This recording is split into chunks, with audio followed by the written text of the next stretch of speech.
Bonjour, bienvenue chez moi aujourd'hui. Oui, nous sommes ensemble pour une nouvelle vidéo sur la découverte du Père. On est en période de ce qu'on appelle déconfinement, qui veut dire que progressivement des restrictions qui nous ont été imposées par rapport au Covid-19 sont levées. On n'est pas, et de loin, revenu à la normale. Mais j'ai une pensée aujourd'hui pour nos amis à Mulhouse, l'église de Mulhouse, dont le pasteur est Samuel Peter Schmidt. Samuel lui-même a été touché par le virus et son église a été durement éprouvée. J'ai appris qu'il y avait eu même jusqu'à 30 ou même peut-être plus de décès suite à la maladie dans l'église et ça m'a fait beaucoup de peine. Alors, je voulais juste témoigner de ma sympathie, ma solidarité et aussi que je porte. La Bible dit qu'on pleure avec ceux qui pleurent. Et aujourd'hui, quelque part, au fond de mon cœur, je pleure avec ceux qui ont perdu des membres de leur famille dans cette église-là. Alors, notre verset. C'est un verset qui me réjouit particulièrement, pour deux raisons. Premièrement, c'est parce que c'est la 70e vidéo que j'enregistre sur la question du Père. 70, oui. Et deuxièmement, parce que c'est la fin du chapitre 8. Le chapitre 8 a été difficile pour Jésus, parce qu'il devait traiter avec ces pharisiens, ces hypocrites, qui se réclamaient de Dieu, mais qui étaient en fait du diable, comme l'a révélé Jésus.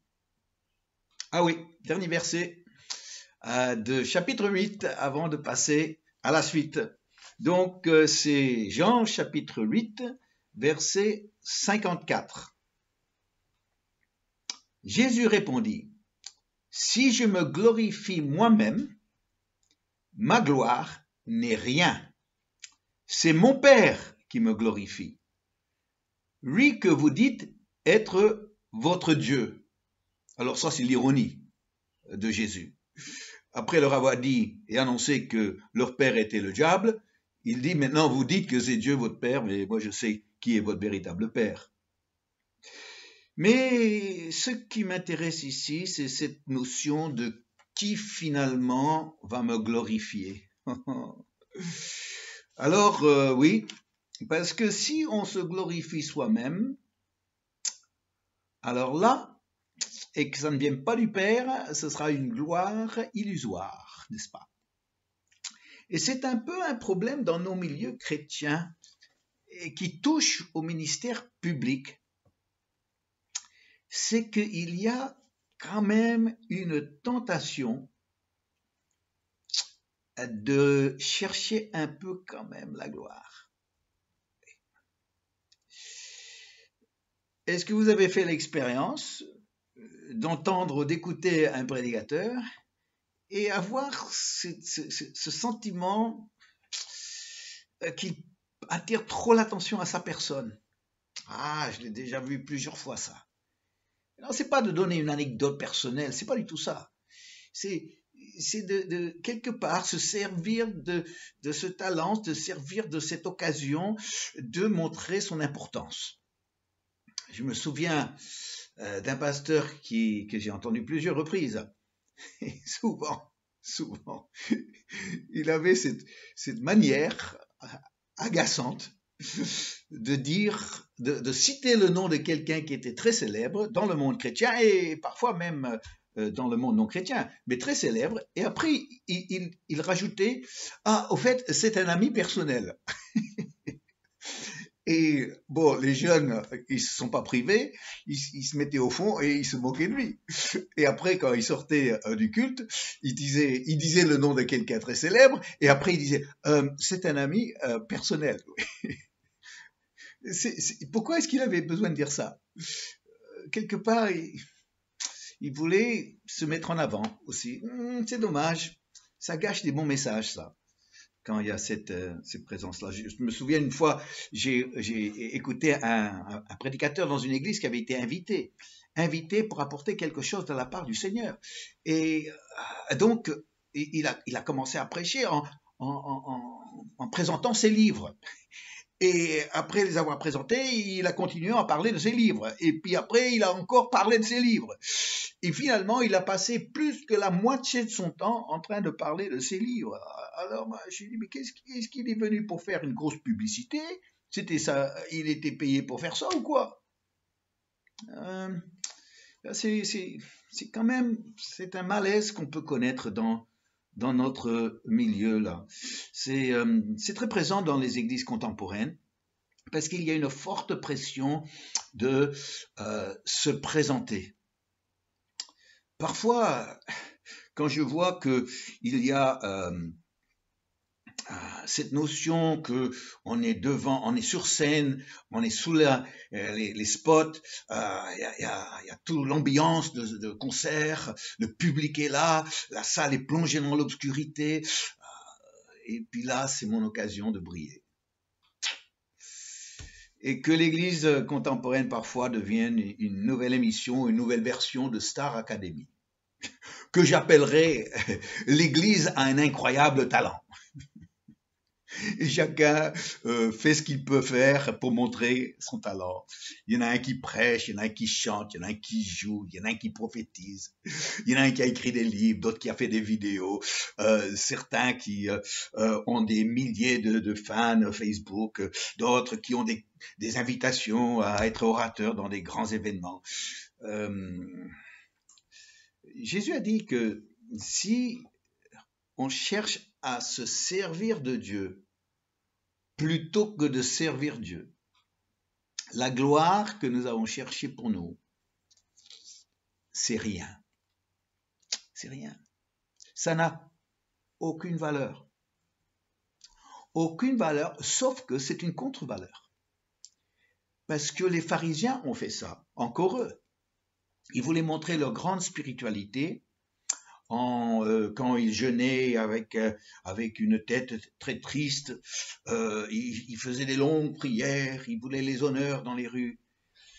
Et en fait, Jésus a dit leur concernant que s'ils cherchent la récompense des hommes, c'est la seule récompense qu'ils auront.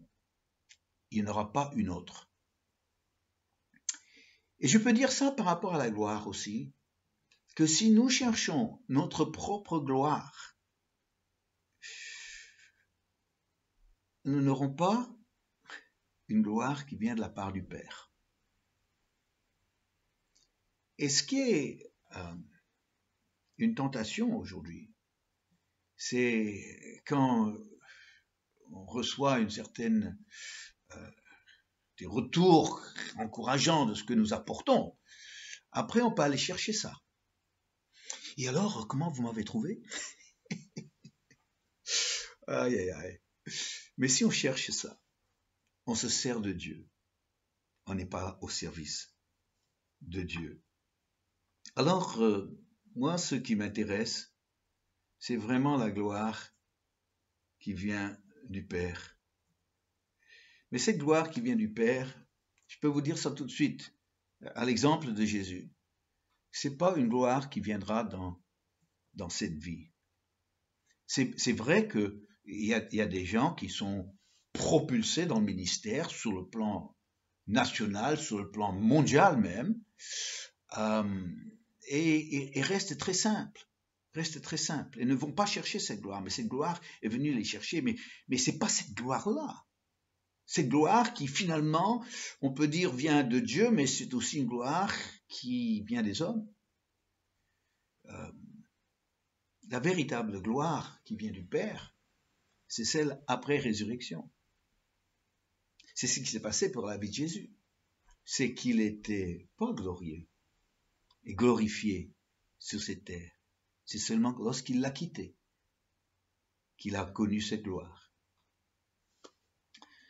Je pense à un ami qui s'appelle le pasteur Jules, à qui je veux rendre hommage aujourd'hui dans cette vidéo.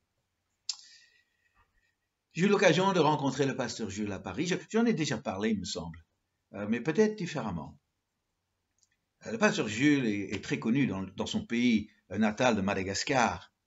En fait, c'était l'homme de réveil, le prédicateur de réveil dans les années 80 qui a prêché dans tout le pays, du nord au sud, de l'est en ouest, et que dans les stades, partout où il allait, des milliers de gens venaient l'écouter et se convertissaient à Christ par centaines et centaines de personnes.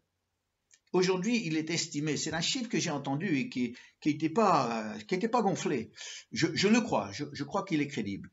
Mais qu'on dit qu'il y a autour de 2 millions de chrétiens dans des églises aujourd'hui dans le pays de Madagascar qui sont convertis dans les missions du pasteur Jules. C'est énorme pour un pays qui a une population, je crois, autour des 26 millions. Eh oui. Le pasteur Jules, que j'ai eu le privilège d'accompagner dans des missions qu'il avait fait, moi j'enseignais les pasteurs le matin, lui prêchait sur les places publiques, il prêchait sur les parkings, et là je voyais les milliers de gens qui venaient pour l'écouter. Oh, c'était impressionnant de voir ce don de Dieu qui a été fait à ce pays de Madagascar. Mais Jules, mon ami, était un homme simple. Il était anciennement un gardien de bœufs, sans éducation. Dieu l'a pris dans l'anonymat et l'a propulsé au plus haut échelon du pays. On a voulu faire de lui un candidat pour la présidentielle. Mais il a refusé. C'est un homme humble de cœur, très proche des gens, qui avait une grande compassion pour les gens et une affection pour tous ceux qu'il appelait ses fils spirituels. Et partout où j'allais, je rencontrais encore des fils spirituels. Et quand je dis ça, c'était pas juste un titre que les gens se donnaient, c'était des personnes qui avaient vécu avec le pasteur Jules et son épouse chez eux. Et il les avait élevés dans le ministère, dans la vie chrétienne. J'ai eu l'occasion d'être orateur dans une des pastorales qui a réuni peut-être 800 pasteurs à Tananarive. Et quand pasteur Jules se levait pour leur parler, j'avais l'impression d'écouter l'apôtre Paul qui parlait aux Éphésiens, aux anciens d'Éphèse. Il parlait avec un ton paternel, mais il parlait avec fermeté aussi. Mais il parlait avec tellement de sagesse. Et ses fils l'écoutaient. Et j'avais l'impression d'être hors de mon temps. Que tout d'un coup, j'étais replongé dans les actes des apôtres. Ah oui, le pasteur Jules. Si je vous en parle aujourd'hui, c'est parce que lui, il aurait pu chercher la gloire. Et pourtant, il n'a jamais cherché. Toujours quelqu'un qui vivait comme, je crois, un vrai serviteur de Dieu doit vivre. Et quand on disait des belles choses sur lui, parce que vous imaginez, tous ceux qui voulaient témoigner de la bénédiction qu'ils avaient reçue, le salut qu'ils avaient reçu, de cet homme qui était complètement adonné à la cause de l'évangile et du salut des âmes. Et lui, il prenait ça comme, c'est bien, on va pas grossir l'affaire quand même. Et c'est vraiment l'esprit de l'évangile pour moi. Et que les gens vont s'exprimer et vont exprimer leur reconnaissance et exprimer toute l'honneur qu'ils veulent porter. Et ça, c'est bon pour un chrétien de faire ça. C'est bon pour un chrétien. Mais c'est aussi bon pour un prédicateur de ne pas aller le chercher. Et quand ça vient de dire oui, gloire à Dieu, c'est vraiment, moi je veux simplement être un serviteur qui fait son travail, qui doit répondre à un appel. Et ce que j'ai reçu, ça vient pas de moi. Ça vient de celui qui m'a envoyé. Aujourd'hui, le pasteur Jules, mon ami, que j'ai eu beaucoup de plaisir à connaître, est décédé. Ça fait peut-être 3 ans maintenant. Et ça m'a vraiment fait de la peine. Il est parti assez rapidement dans son pays, Mada, en train de faire des visites encore dans les églises, en train de prêcher. Et le souvenir que j'ai de lui, c'est d'un homme de Dieu, un homme de Dieu de grande qualité, un homme qui portait sur sa vie la faveur de Dieu qui fait grâce aux humbles. Et oui. Alors aujourd'hui, je ne veux pas, moi, chercher ma gloire. Et ce qui est intéressant pour rester humble, c'est toujours être proche des personnes inconverties, des non-chrétiens, ceux qui ne connaissent pas encore Christ. Parce que pour eux, t'es juste un autre gars, t'es juste une autre personne. T'es pas quelqu'un qui a une onction, qui a un appel, qui a une expérience. T'es juste une personne et il faut que tu sois vrai pour pouvoir toucher leur cœur. Ne jamais perdre ça. C'est une protection. La personne non chrétienne est une protection pour moi, pour que je reste toujours très proche d'eux, dans ma façon de les comprendre, de parler avec eux, d'essayer de les toucher. Alors, mes très chers amis, soyons des bons serviteurs. Soyons des hommes et des femmes qui portons sur nos vies ces indications de la grâce. La grâce et la faveur de Dieu. Un jour, je vais retrouver mon ami Jules au ciel, mais il ne sera pas sur un strapontin au ciel. Il n'y aura pas un petit tabouret au fond de la salle. Oh non. Non, non, lui qui a surtout fui la gloire des hommes. On va le retrouver dans les places d'honneur. Pourquoi? Parce que cet honneur-là, il ne l'a pas cherché. Cet honneur-là ne viendra pas des hommes. Cet honneur viendra de son Père et mon Père, et le Père de Jésus, le Fils unique. Alors je pense à mon ami aujourd'hui. Il me manque, mais mon souvenir de lui, ce que j'ai reçu de sa part, ça je ne l'oublierai jamais. Je remercie Dieu pour le privilège d'avoir servi à ses côtés, moi qui étais si petit à côté de lui, lui qui était pas très haut au niveau de taille, mais spirituellement c'était un géant. Alors j'aimerais aujourd'hui juste honorer sa mémoire et surtout honorer mon Dieu. Je te glorifie avec ma vie, avec ma vie. Je te glorifie avec ma vie, Seigneur. Est-ce que vous pourrez prier? Seigneur, aujourd'hui nous voulons vraiment te glorifier toi et te remercier pour les hommes, les femmes qui ont marqué notre vie, qui ont eu un impact et qui ont laissé un bon dépôt dans nos cœurs, dans notre vie, qui nous ont montré le chemin qu'il fallait suivre. Aujourd'hui, ils n'ont pas cherché la gloire, mais ils l'auront. Et c'est une gloire qui ne sera pas qualifiée comme étant rien parce qu'elle vient des hommes. Mais c'est une gloire qui a une valeur inestimable parce qu'elle vient du Père. Oui, Père, nous avons des beaux exemples devant nous de comment te servir, de comment vivre notre vie pour toi. Aujourd'hui, nous ne cherchons pas, Seigneur, les applaudissements des hommes, même s'ils nous applaudissent. Nous cherchons les encouragements, non, nous ne les cherchons pas, ils seront là, mais nous ne les cherchons pas. Nous voulons les encouragements de Dieu. Nous voulons cette recommandation, c'est bien, bon et fidèle serviteur, entre dans la joie de ton maître. Oui, Seigneur, c'est cette récompense-là qu'on veut.